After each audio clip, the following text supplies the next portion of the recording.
ओ भाई अब तेरी वीडियो वायरल होगी, देख इधर को, देख इधर को, इधर को देख दो वीडियो बना वीडियो जल्दी से इसकी बना। कंपनी गार्डन में देखो ये मुसलमान की लड़की हिंदू के साथ घूम रही।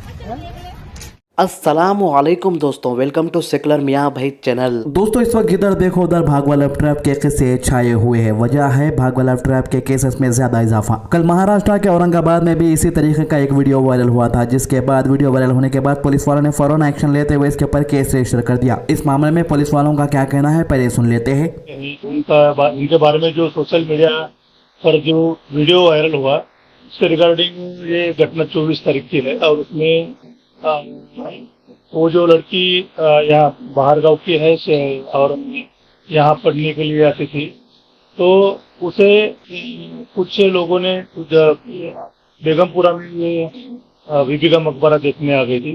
तो उस समय कुछ बच्चों ने लड़कों ने उसको मारा पीटा वगैरह ये कर दिया थोड़ा सा। तो उसमें जब हमको जैसे मालूमात पड़ी तो उस समय हमारे जो ऑफिसर हैं या स्टाफ है वो वहाँ पर उनको वहाँ स्पॉट पर गया और लड़की को लेकर आए थे। उसको पूछताछ भी किया, क्या कुछ नहीं किया वगैरह। तो वो लड़की को और रिपोर्ट देने के लिए भी हमने उनको तकरार के बारे में उनको कहा और उनके जो घर वाले पिताजी वगैरह हैं उनको भी मालूमात दे दिए और मालूमात देने के बाद पिताजी वगैरह सब आए थे। तो उनका कहना है कि हमें कोई इस चीज में कोई तकरार नहीं, पढ़ना भी चलना और हमें भी हिंदी में पढ़ना नहीं है। तो और जब हमने उनको कहा कि हम जो भी लड़के हैं जो भी लेकिन उन्होंने थोड़ा से मना कर दिया।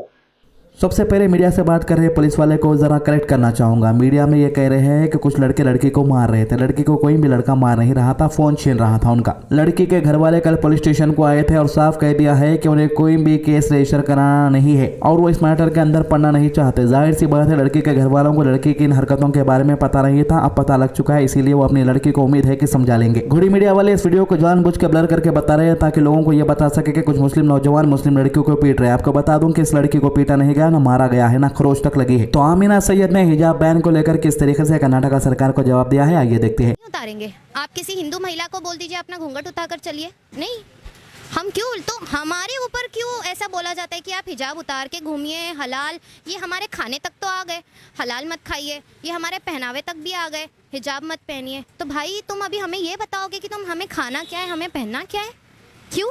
ये देश के अंदर सभी का खून एक बराबर से शामिल है, किसी के बाप का देश नहीं है। और मैं समझती हूँ कि इस देश की जनता पागल नहीं है। सबसे पहली बात तो आप एक चीज़ समझिए कि जब हिजाब का मुद्दा हो रहा था तब वहाँ पर यूपी में चुनाव हो रहे थे। बिल्कुल आपको ये याद होगा शायद, क्योंकि देखिए आप लोग तो गोदी मीडिया से आप लोगों को याद भी नहीं होगा। आप पूछते हो कि क्यों हुआ, ठीक है, तो मैं बताती हूँ एक चीज़ कि उस वक्त जो है ना यूपी में चुनाव चालू थे और देश भर के अंदर जो आग लगी थी कर्नाटक के अंदर हिजाब के नाम पर, वो पूरी हवा जो थी वो यूपी की तरफ जा रही थी। आप समझ रहे हो एक चीज़, ये स्ट्रैटेजिकली ये मेंटालिटी है लोगों की कि पूरा ये माइंड डाइवर्ट करना था यूपी के चुनाव को जीतने के लिए, इसीलिए कर्नाटक के अंदर एक आग लगाई गई थी।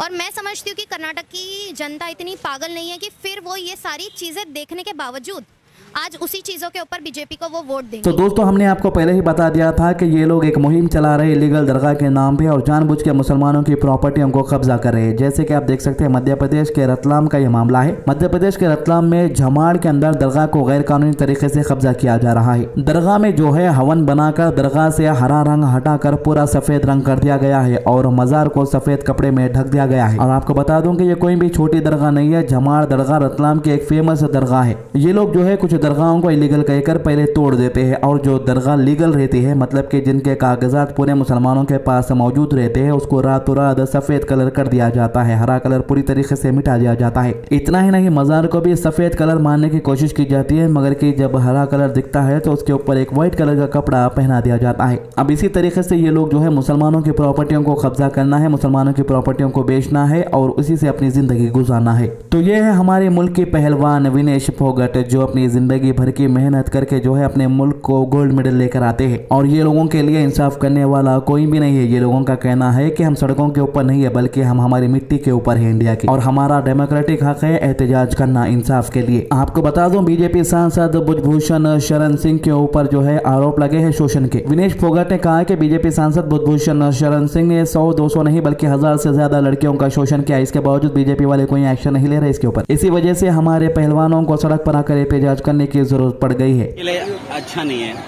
हम रोड पे नहीं है जी, हम अपने देश की जमीन पे हैं।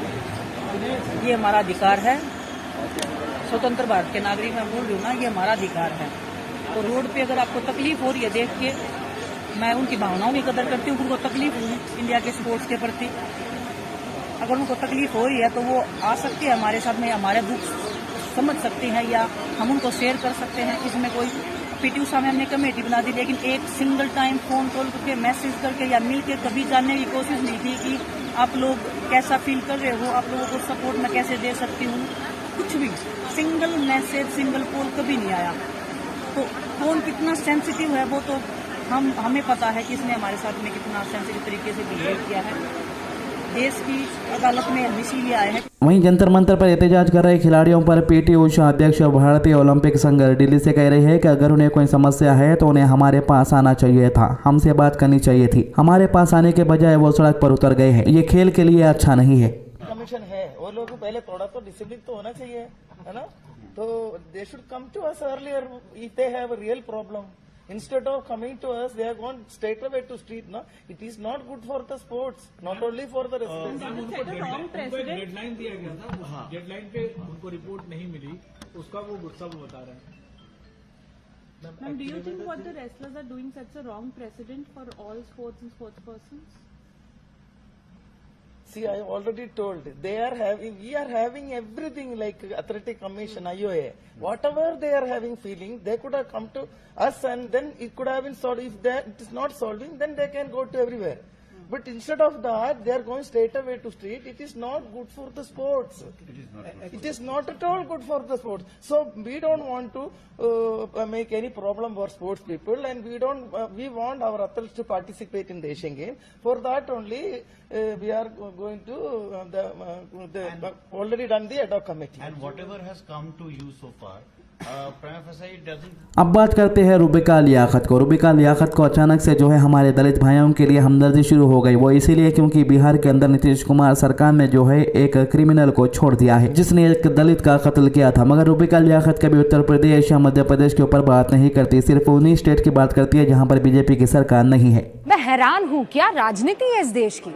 बिहार में एक बाहुबली, एक हत्या का दोषी, सजा याफ्ता शख्स आनंद मोहन जिसका नाम है, वो आज भोर रिहा हो जाता है। और वो तो इसलिए भोर चुपचाप रिहा होता है क्योंकि कल से हमने इस मसले को मुद्दा बनाया हुआ है कि आप किसी सजा याफ्ता आरोपी को जी श्री 1008 जैसी उपाधियां कैसे दे सकते हैं। मासूम बेचारा इस तरीके की बातें उसके लिए कैसे कह सकते हैं। और हम आज भी इस बात पर कायम है। आपको आज वो FIR दिखाने वाले, ये लोग कह रहे हैं ना कि ये तो बलि का बकरा है भाई आनंद मोहन, बलि का बकरा हम क्यों मानने को तैयार नहीं है। हमारे पास FIR की कॉपी है। आज शाम 5 बजे इस FIR की कॉपी में वो जो राज दफन है आपके सामने रखूंगी और ये सवाल पूछूंगी हुंकार भरते हुए कि इतने बुरे दिन आ गए हैं हिंदुस्तान की राजनीति के कि आप किसी माफिया, किसी बाहुबली के बगैर अपनी राजनीति नहीं कर सकते। आज की अच्छी बात, हुजूर सल्लल्लाहु अलैहि वसल्लम ने फरमाया, एहसान जतलाने वाला वालिदैन माँ बाप का नाफरमान और शराब का आदी जन्नत में दाखिल नहीं होगा। निसाई 5675। वीडियो को ज़्यादा से ज़्यादा शेयर कीजिए, नमाज की पाबंदी कीजिए, कुरान की तिलावत कीजिए और दुआ में याद रखिए। अल्लाह हाफिज।